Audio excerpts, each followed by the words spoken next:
Yo, can you guys hear me? It's good, everyone. GZTV back with another video, and in this video we are going to be talking about The Walking Dead, the 7th episode, I believe, of Season 3. We are on When the Dead Come Knocking. We're going to go through the plot, the critical reception. I'm holding the mic close to my mouth because I don't want to be too loud, so let's get straight into it. At the prison, Rick and Carl observe Michonne, who remains at the prison fence with infant formula and other supplies collected by Glenn and Maggie. The walker guts she is covered in keeps her undetected by the walkers that roam outside the prison. We kind of went over this in the last episode, so yeah, we already kind of went over this. As they debate, they notice the walker starting to turn towards Michonne, and due to being shot in the leg earlier by Merle, she stumbles as she tries to defend herself, obviously passing out from blood loss. That makes sense. She loses too much blood and she passes out, and the walkers are getting ready to kill her. Rick and Carl quickly stop the walkers and bring her inside, locking her in a cell near the cell block and taking away her katana. As did the Woodbury guys did, so there's like a lot of parallels between this environment and that environment, I suppose. Carl saved her ass, though, which is really interesting to see him pull such a heroic deed. Michonne refuses to talk when they ask her questions. Obviously, she did the same at Woodbury. They took her katana, so obviously she's not going to have a lot of trust for them or anything, but yeah.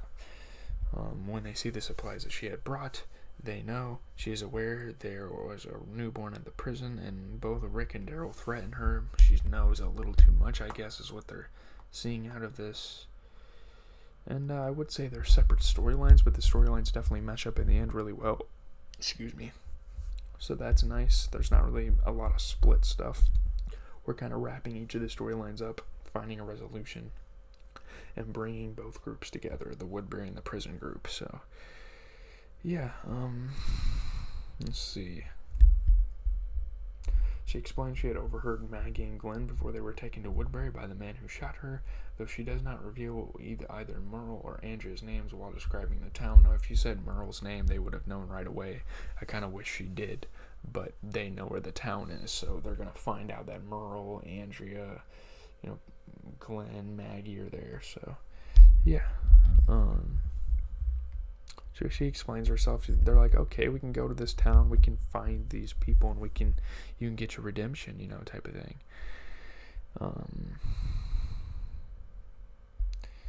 Let's see. Rick determines that they need to rescue Glenn and Maggie, and Michonne offers that she can help get them into the town. Very nice of Michonne. Usually she's an independent, she's like a lone wolf type of character, but now she wants to help other people out, and that's great.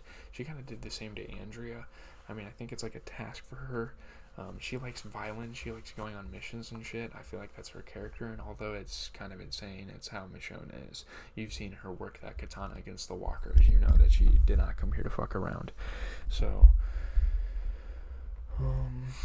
Rick asks for volunteers, and while many offer, Rick decides to limit the group to himself, Daryl, Michonne, and Oscar. These are the only 4 people that he feels can actually take out these attacks successfully, and I'm surprised Carl didn't debate with his father that he wanted to go, because he's been really involved with the group recently. He's almost like the 3rd or 4th in command behind, Daryl and Rick and Herschel at this point.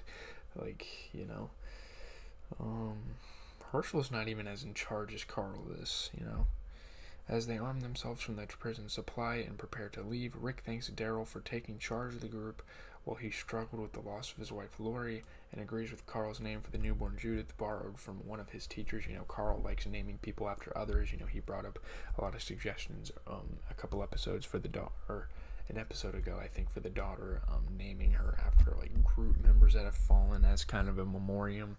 So he's a really good kid in that aspect, I guess.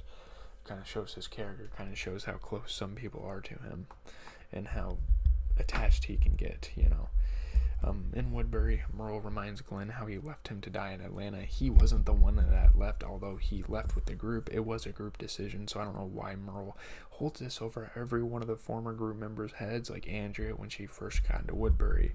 It's kind of annoying. Merle first threatens to harm Maggie to coerce him to talk, and then turns to violence, of course.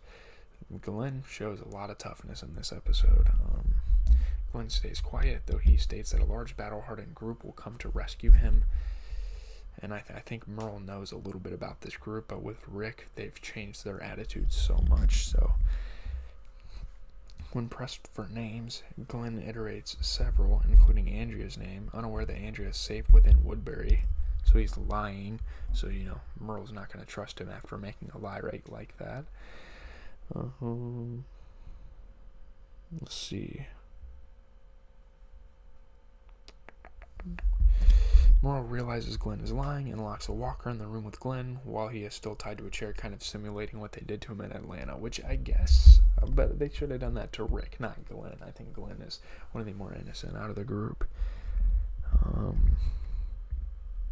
Glenn manages to fend off and kill the walker while breaking free of his restraints, like crushing his head with a broken wood bit of a chair. Separately, the governor interrogates Maggie, and when she refuses to talk, this is kind of sick, and it shows how demented the governor is, like deep down. He makes her take off her shirt and bra, threatening to rape her pretty much. And the same thing kind of happened with Shane and Lori at the beginning of the show. We've definitely had topics of rape on this show. This isn't a very lighthearted show. I mean, we've known that from the start. We're talking about blood and guts and a zombie apocalypse. Maggie remains silent and refuses to cooperate, which shows how strong she is, even as the governor threatens to harm Glenn, and he leaves her alone, realizing she's tough. She's one tough as hell person, I guess. So is Glenn. I mean, the governor then brings the two of them together and threatens to kill Glenn in front of Maggie, pointing a gun to his head. Maggie finally relents, revealing that they come from a small group at the nearby prison. That's how much she cares about Glenn. She would kill herself to save Glenn, She would get herself killed.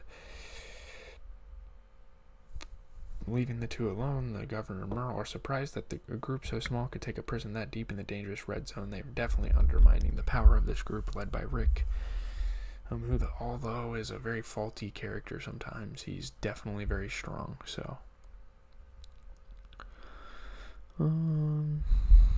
The governor becomes nervous that he is still being lied to and begins to question Merle's loyalty to him, though he asserts he is still loyal to Woodbury. I mean, if the governor really knew the extent of what happened to him back in Atlanta, he would know he doesn't like this group, and he's never going to like them again. The governor assigns Merle and Martinez to scout the prison to verify Mag's information, so they send people out. There's a lot that happens in this episode. Elsewhere in Woodbury, Andrea continues her affair with the governor, and to avoid informing her of Maggie and Glenn's capture, he assigns her to help with Milton's research into walkers to kind of keep her away from the situation, because she was formerly a part of their group. Milton is observing a volunteer, Michael Coleman, a character introduced in this episode and killed, goes by the name of Peter Colas, is the actor who is slowly dying from cancer, to learn about how much memory retention walkers keep. That's going to be a dead end. Coleman finally dies and reanimates while secured to a bed. Milton believes that unsecuring Coleman would help Coleman provide better responses for his study and proceeds to do so. I don't know what the hell Milton was thinking. He has no idea the extent of these walkers.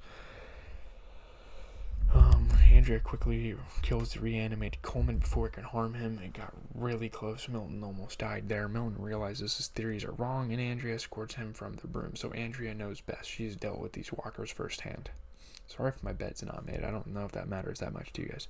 Rick, Daryl, Michonne, and Oscar drive about a mile from town, planning to go on foot the rest of the way. As they travel, they are caught in a pack of walkers and forced to take shelter in a small cabin. The cabin is occupied by a hermit, played by Alex Van, another new actor, who panics and tries to hold them at gunpoint while shouting at them, attracting the walkers. Michonne kills him, and they push his body out of the front of the cabin to lure the walkers away while they escape out the back. With Woodbury in sight, the group takes cover near a freight train to assess the situation, while on the other side of the Woodbury's walls, Andrea approaches the governor, explaining how Milton's test went, and the governor holds her to explain everything will be alright. Yeah, not much to say about this episode. A- on the AV Club. The copious amounts of happenings within the episode was great. Most of them are exciting. 8.9 out of 10 on IGN. The director's lack of music for scenes with Michonne and Carl's character development, which really put an emphasis on them, but